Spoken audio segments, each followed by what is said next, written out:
சரி.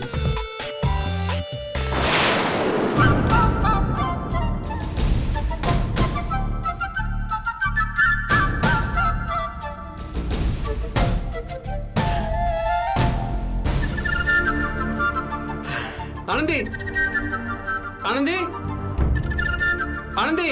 என்ன பாரதி? ஒண்ணுல ஆனந்தி, நான் கார்த்திக்கு சாப்பாடு பரிமாறிட்டு இருந்தேன். அப்ப எனக்கு போன் வந்ததுன்னு பேசிட்டு இருந்தேன். பேசிட்டு திரும்பி பாக்குறேன், அவரே சாப்பாடுல உப்பு போட்டு கலந்து சாப்பிட்டுட்டு இருக்காரு. நீங்க என்ன சொல்றீங்கன்னு இல்ல, அதாவது அவர் சாப்பிடுற சாப்பாட்டுல உப்பு குறைவா இருக்குன்னு தெரியுது, எவ்வளவு போடணும்னு தெரியுது. இதெல்லாம் அவரால் யோசிக்க முடியுது. ஆச்சரியமா இருக்கா? வந்து பாரு. வா.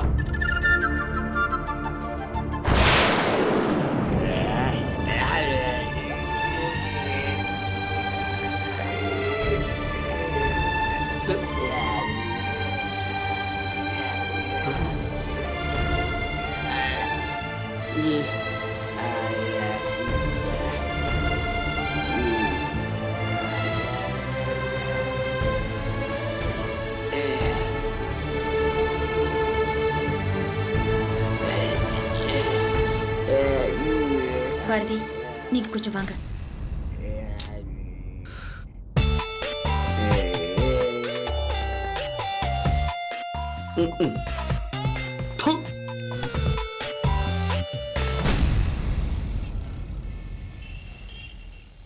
என்ன பாரதி இது? ஏன் இப்படி எதுக்கு எடுத்தாலும் உங்களே நீங்க கன்ஃபியூஸ் பண்ணிக்கிறீங்க? இல்ல ஆனந்தி, நான் என் கண்ணால பார்த்தேன். இப்ப நாம 2 பேரும் நம்ம கண்ணால பார்த்தோமே கார்த்திக் பண்ணி வச்சிருக்கிற கூத்து. ஆனந்தி, அவர் சாப்பிடும். பாரதி, நான் ஒன்னு சொல்லட்டுமா? நான் கல்யாணத்துக்கு சம்மதம் சொன்னதுல இருந்தே உங்க மனசுல கார்த்திக் எப்ப குணமாவாரு அப்படிங்கிற ஒரு எண்ணம் அதிகமாயிடுச்சு. அதனால பாக்குறதுல உங்களுக்கு வேற மாதிரி தோணுது. அநியாயத்துக்கு ஆர்வ கோளாறா இருக்கீங்க. ரிலாக்ஸ் பாரதி, தயவு செஞ்சு ரிலாக்ஸா இருங்க.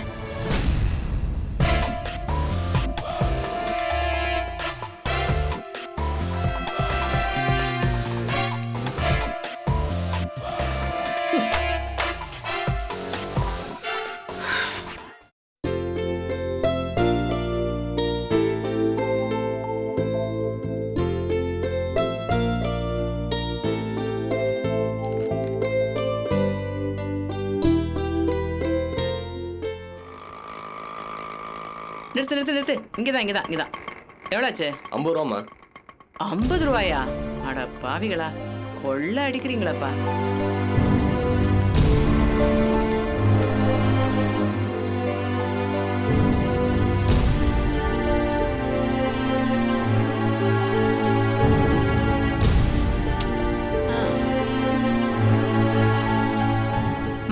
ஒரு நிமிஷம் வரிசையில வாங்க.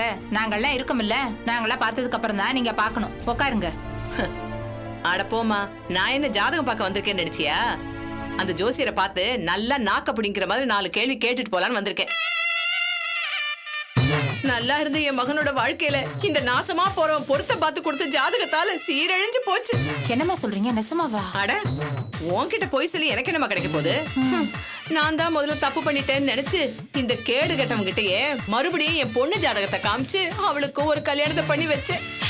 இப்போ அதுவும் ஒண்ணுமில்லாத வாழ்க்கையா போச்சு. அதான் இந்த ஜோசியரை பார்த்து உனக்கு எதுக்கு அந்த பொழப்பு, பேசாம கோவிலா போய் பிச்சை எடுத்து சாப்பிடுன்னு 4 கேள்வி கேட்டுட்டு போலான்னு வந்தேன். நல்லா உட்காந்து வேடிக்கை பாருங்க. ஒரு நிமிஷம் இருங்கம்மா. எங்களுக்கு எதுக்கு ஊர் பிரச்சனை? நாங்களே எங்க பிரச்சனைக்கு தீர்வு கேட்க வந்திருக்கோம். நல்ல நேரத்துல வந்து உண்மையை சொன்னீங்கம்மா. என் மகளுக்கு ஒரு நல்ல வரன் வந்திருக்கு. அது விஷயமா இவர்கிட்ட கேட்டுட்டு போலான்னு வந்தேன். இதுக்கு மேல இந்த ஜோசியரை பாக்குறதுக்கு எனக்கு பிடிக்கலம்மா. நான் கிளம்புறேன்ப்பா. இந்த மாதிரி ஃப்ராடுங்களெல்லாம் விடவே விடக்கூடாது. உண்டு இல்லைன்னு பண்ணிடணுமா? சரி, நான் பண்ணிக்கிறேன். இப்ப நீங்க ஜோசியரை பாக்குறீங்களா இல்ல? இதுக்கு மேல இந்த ஜோசியரை பாக்குறதுக்கு என்ன இருக்கு? நாங்க இப்பவே கிளம்பலாம். இந்த பொம்பளை வந்து சொன்னதுனால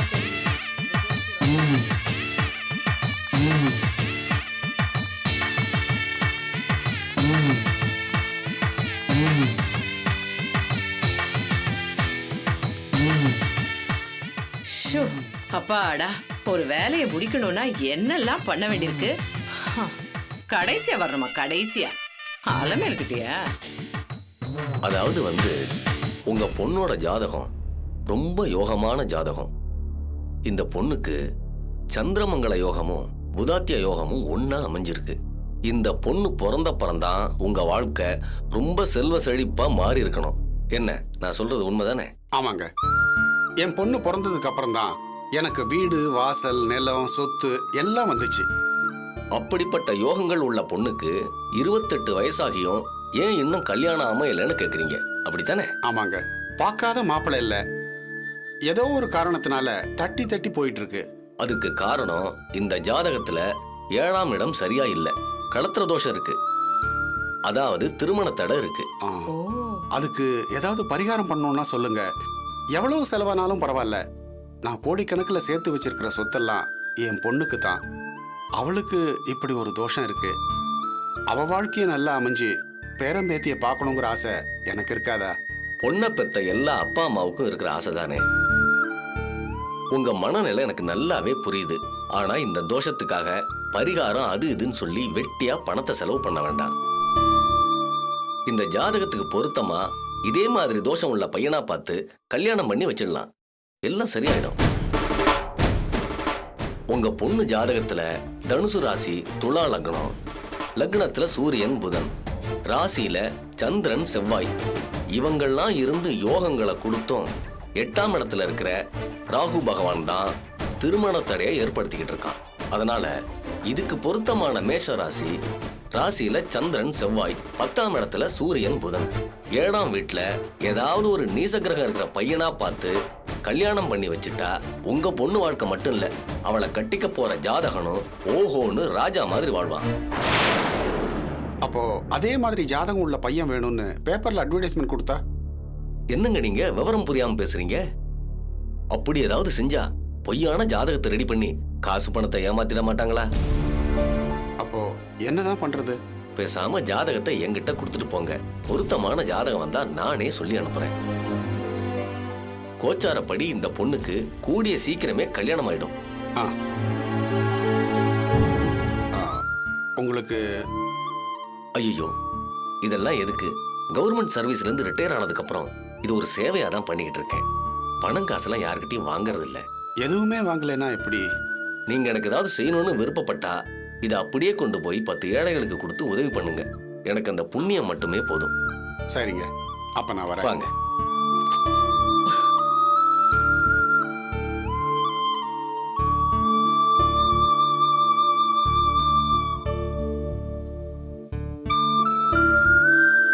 அப்போ நான் புறப்படுறேன். ரொம்ப சந்தோஷம். வரேங்க. போயிட்டு வா. என்னம்மா ஜாதகம் பார்க்கணுமா? ஆமா சாமி, என் மகனுக்கு தான் பார்க்கணும். அவன் ஜாதகத்தை எடுத்துட்டு வரேன்னா இன்னும் வரல. அப்படியா? ராகு காலம் ஆரம்பிக்க போகுது. இனிமே வந்தாலும் பார்க்க முடியாது. சாயங்காலம் வாங்கலாம், பார்க்கலாம். சரி சாமி.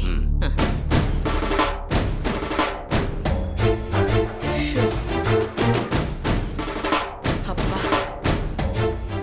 பழம் நழுவி பால்ல விழுந்து அப்படியே பால் கலந்து பாயசத்துல விழுந்த மாதிரி எல்லாமே நமக்கு தோதாவே நடக்குது. சரி, ஆனது ஆகட்டும். ஒரு கல்லை வீசி பாப்போம்.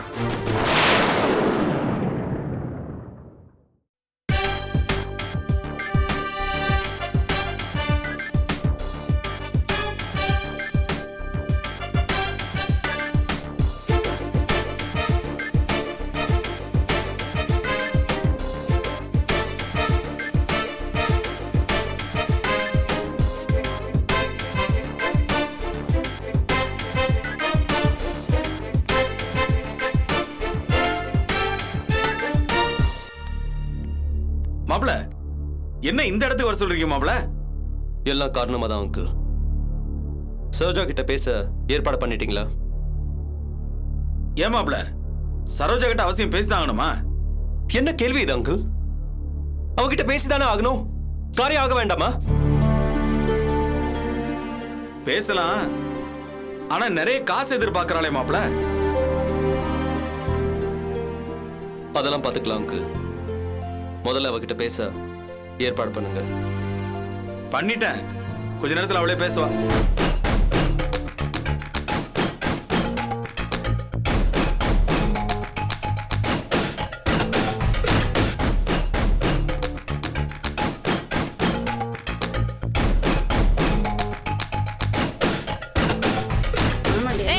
இங்க என்னடி உனக்கு பேச்சு? போய் வேலைய பாரு போ. சொல்லு, அதுக்கு ஏன் கத்துற? நீ வா, என்ன சொல்லு? உன்கிட்ட பேசணும் வா. என்னன்னு சொல்லு. வான்னு சொல்றல.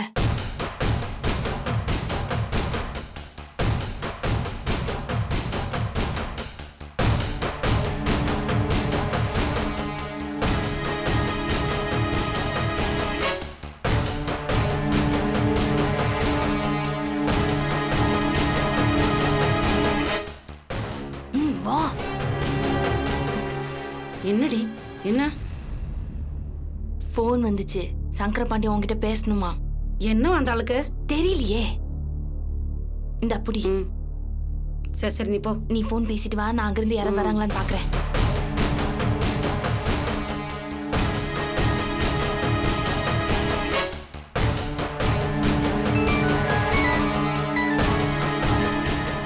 மாப்பிள்ள சரோஜா தான். ஹலோ சரோஜா, நான் சங்கரபாண்டி தான் பேசுறேன். என்ன விஷயம்? உனக்கே தெரியும், நாங்க அந்த அபிக்கு ரூட் போட்டு கொடுத்தா நீ தப்பா நாள காலி பண்ணிட்ட. இப்ப என்னடா பிரச்சனை பெருசாகி நிக்குது. என்னைக்கு இருந்தாலும் எங்க சப்போர்ட் உனக்கு தேவை, அத மனசுல வச்சுக்கோ. எதுக்கு வளவலன்னு பேசிக்கிட்டு? மேட்டர் என்னன்னு சொல்லு. உனக்கே தெரியாதா, கோர்ட்ல வந்து நீ பாட்டுக்கு உண்மையை சொல்லிடக்கூடாது, எங்க பேர் வெளியில வந்துடக்கூடாது. அப்படி வந்துட்டா எல்லாருக்கும் பிரச்சனை தான். அதனால நான் சொல்ற மாதிரி கேளு. நீங்க சொல்றதெல்லாம் காலமெல்லாம் கேட்டுக்கிட்டு இருக்கிறதுக்கு நான் ஒன்னும் இழுச்ச வாச்சு கிடையாது. இத்தனை வருஷமா கேட்டுட்டு இருந்ததுக்கு எந்த பலன் இல்லைங்கிறப்போ இப்ப இது கேட்கணும். வேணாம் சரோஜா, பழசெல்லாம் மறந்துட்டு பேசாத. நான் எதையும் மறக்கல சாமி, நீங்க தான் அப்பப்ப மறந்துடுறீங்க. ஏய், என்ன பதில் பேசிட்டு இருக்க? பின்ன என் தம்பிங்க பணம் கேட்டு வந்தப்போ நீ என்னமோ தெனாட்டா பேசி அனுப்பிச்சில்ல, அப்புறம் நீ எதுக்கு என்ன போன் பண்ண சொன்ன? உன் காரியம் ஆகணும் தானே? ஆமா. அப்ப நீ அடக்கமா பேசு. சரி, இப்ப என்ன முடிவா சொல்ற? நான் நிஜத்தை சொல்லாம இருக்கணும்னா நான் கேக்குற பணத்தை நீ கொடுப்பியா? சரி, எவ்வளவு வேணும்? எனக்கு 75 லட்சம் வேணும். என்னது 75 லட்சமா?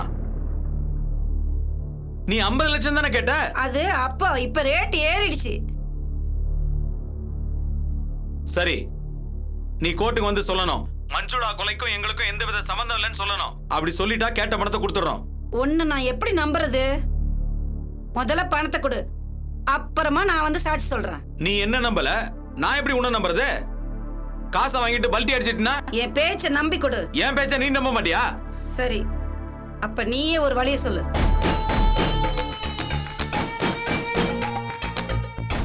சரி, எனக்கு ஒன்னும் தோணல, நீயே ஒரு யோசனை சொல்லு. 50 லட்சத்தை கையில கொடு, மீதி 25 லட்சத்துக்கு நீ வெத்து பேப்பர்ல கையெழுத்து போட்டு கொடு. என்னது, வெத்து பேப்பர்ல கையெழுத்தா? இது எப்படி ஏத்துக்கிறது? ஆஹா, பின்ன வேற எப்படி? இதுதான் எனக்கு தெரிஞ்ச யோசனை. சரோஜா, இதெல்லாம் சரி வரா. சரோஜா, என்ன வளவலன்னு பேசிக்கிட்டு இருக்கீங்க? போனை கொடுங்க. சரோஜா, நான் ஆதி பேசுறேன். நீ கேட்கிற பணத்தை வாங்கிக்கோ, உன் தம்பிகளை அனுப்பி வை, ஓகேவா? சாட்சி மட்டும் கோர்ட்ல கரெக்டா சொல்லணும். சந்தோஷம்ப்பா, ரொம்ப சந்தோஷம். அப்புறம் அந்த வெத்து பேப்பர்ல கையெழுத்து அதையும் வாங்கிக்கோ. பெரிய மனசுல இவரு நினைப்பு. நான் யாரு? எனக்கே அல்வா கொடுக்க நினைச்சா விட்டுருவனா? இருக்கட்டும், அந்த காசும் பேப்பர் ஏன் கைக்கு வரட்டும், அப்புறம் பாத்துக்கிறேன். பணம் கேட்ட சரி, எதுக்கு வெத்து பத்திரத்துல கையெழுத்து கேட்ட? எல்லாம் ஒரு காரணமா தாண்டி. அவனுங்க மோசமான பசங்க. இந்த கேஸ் முடிஞ்சா அவ்வளவுதான், நம்மள அம்போன்னு விட்டுருவானுங்க. அதுக்கப்புறம் நம்ம கெதி. அதுக்காக தான் அந்த வெத்து பேப்பர்ல கையெழுத்து. அது இருக்கிற வரலாம் அவங்க 2 பேரு குடுமியும் ஏன் கையில. அத வச்சு ஆஞ்சிட மாட்டாஞ்சி. என்ன மாப்பிள்ளது, அவ கேட்டதுக்கெல்லாம் நீங்க பாட்டுக்கு ஒத்துக்கிட்டீங்க? அங்கிள், நான் அவளை விட பெரிய கிரிமினல். அது அவளுக்கு புரியல. புரிய வைக்கிறேன், அவளுக்கு புரிய வைக்கிறேன் நான் எவ்வளவு பெரிய கிரிமினல்னு. இங்கதான் பாரு, நிறுத்து.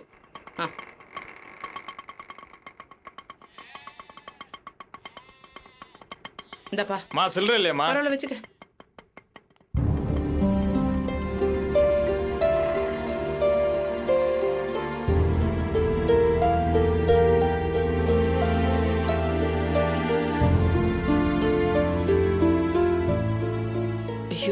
இந்த ஜோசியர் ரொம்ப பிஸியா இருப்பார் போல இருக்கே.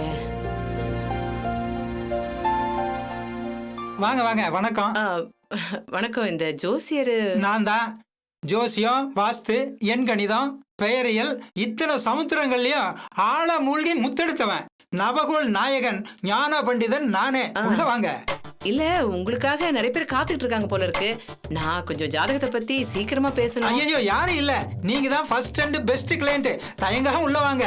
அப்போ இங்க கிடக்குற செருப்பெல்லாம் அது வந்து கிளையண்ட்டுங்க மறந்து விட்டுட்டு போனது, அவ்வளவுதான். வேற செட்டப் எல்லாம் ஒண்ணு இல்ல. நீங்க தப்பா புரிஞ்சுக்காதீங்க. உள்ள வாங்க. போங்க. வாங்க வாங்க வாங்க, இப்படி உட்காருங்க.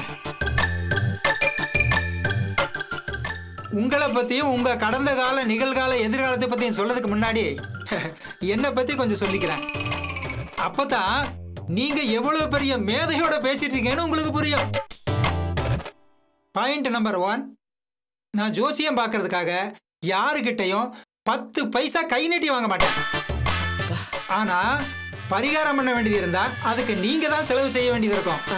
ஏன்னா ஒரு மருத்துவர் நோய் என்னன்னு தான் சொல்ல முடியும், நோயாளி தான் அதுக்கான மருந்தை சாப்பிடுவோம் இல்லையா, அது மாதிரி தான் இதுவும். பாயிண்ட் நம்பர் 2, இப்ப தோஷங்கள் இல்லாத ஜாதகமே கிடையாதுங்க. ஏன்னா ஓசோன்ல விழுந்த ஓட்டை எல்லா ஜாதகத்துக்கும் பங்கம் உண்டாக்கிருச்சுங்க. இப்ப நம்ம ஐஸ் எடுத்துக்கங்களேன். என்ன யோசிக்கிறீங்க? நான் ஐஸ்வர்னு சொன்னது ஐஸ்வர்யா ராயோட ஜாதகத்தில் கூட தோஷம் இருக்குன்னு சொல்ல வந்தேன். அப்புறம் என் டியர்மோஸ்ட் ஃப்ரெண்ட் அமிதாப் பச்சன் கிட்ட சொல்லி பரிகாரம் பண்ண வச்சேன். இந்த தோஷங்களை மாத்துறது எனக்கு தோசையை மாத்தி போடுற மாதிரி. இன்னைக்கு இருக்கிற அத்தனை சினிமா ஸ்டார்களும் இந்த அடியான் கிட்ட ஆசீர்வாதம் வாங்கினவங்க தான். சரி, அதை விடுங்க. என்ன பத்தின உண்மையவே உங்ககிட்ட சொல்லிட்டு இருக்கேன். அப்புறம் பாயிண்ட் நம்பர் 3, ரொம்ப முக்கியமான விஷயம். நான் யாருக்காகவும் எதுக்காகவும் பொய்யே பேச மாட்டேன். ஃப்ராடுத்தனம், தகுடுதத்தங்கள் பண்ணவே மாட்டேன். இப்ப சொல்லுங்க, உங்களுக்கு ஜோசியம் பார்த்துடலாமா? நான் ஜோசியம் பார்க்க வரல, எழுத வந்திருக்கேன். ஓகே, பேஷா எழுதிடலாம். யாருக்கு எழுதணும்? என் குழந்தைக்கு தான். ரொம்ப சந்தோஷம். குழந்தை பிறந்து எத்தனை மாசம் ஆகுது? ரெட்டிப்பி மாசம் ஒண்ணு இல்லையா? அதெல்லாம் ஒண்ணும் இல்ல. குழந்தை பிறந்து 30 வருஷம் ஆச்சு. 30 வருஷமா? இவ்வளவு வருஷமா ஜாதகம் எழுதாம என்ன பண்ணீங்க? ஒண்ணு வேணா செய்யலாம். 30 வருஷம் லேட் ஆனதுனால வருஷத்துக்கு 5 ரூபாய் லேட் ஃபீ போட்டு ஒரு 150 ரூபாய் சேர்த்து கொடுத்துருங்க. நாலு, கிழமை, பிறந்த நேரம் இதெல்லாம் சொல்லுங்க. அதெல்லாம் குத்து மதிப்பா நீங்களே எழுதிக்கோங்க. அப்படியெல்லாம் ஜாதகம் எழுத முடியாதுமா. கிரக நிலைமை எப்படி என்னன்னு தெரியலன்னா சரியா ஜாதகம் எழுத முடியாதுமா. கிரக நிலையெல்லாம் எப்படி இருந்துச்சுன்னு நான் சொல்றேன், அதை வச்சுக்கிட்டு ஒரு ஜாதகம் எழுதி கொடுத்தா போதும். கிரக நிலைய நீங்களே சொல்றீங்களா? நீங்க என்ன ஆரியப்பட்ட பரம்பரையா? இந்தா சும்மா வளவளன்னு பேசிட்டு இருக்காதீங்க. நான் சொல்ற மாதிரி ஜாதகத்தை எழுதி கொடுங்க. ஓஹோ, ஃபோர்ஜரியா? ஜாதகம் செட்டப் பண்ண சொல்றீங்களா? ஆமா. அந்த வேலையெல்லாம் இந்த ஞான பண்டிதன் செய்ய மாட்டான். அதுக்கு வேற ஆள் பாருங்க. நான் ஏற்கனவே பொய் சொல்ல மாட்டேன், ஃப்ராட் பண்ண மாட்டேன்னு உங்ககிட்ட சொல்லிருக்கேன் இல்லையா? மறந்துட்டீங்களா? நீ பொய் பேச மாட்டேன்னு எனக்கு ரொம்ப நல்லாவே தெரியும். யார் அது? ஐஸ்வர்யாவா? அவளை பத்தி நீ பேசும்போதே உன்னை பத்தி நான் தெரிஞ்சுக்கிட்டேன். இது பாரு, பேசாம எழுதி கொடு. நான் பொய் பேசுறேன்னு எப்படி கரெக்டா கண்டுபிடிச்சீங்க? ஊர்ல பஞ்சங்கிறது உடம்ப பார்த்தா தெரியாதா?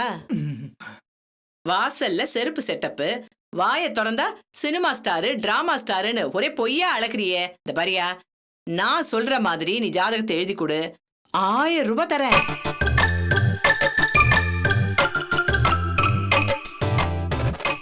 என்ன யோசிக்கிற? தொகை பத்தாதா?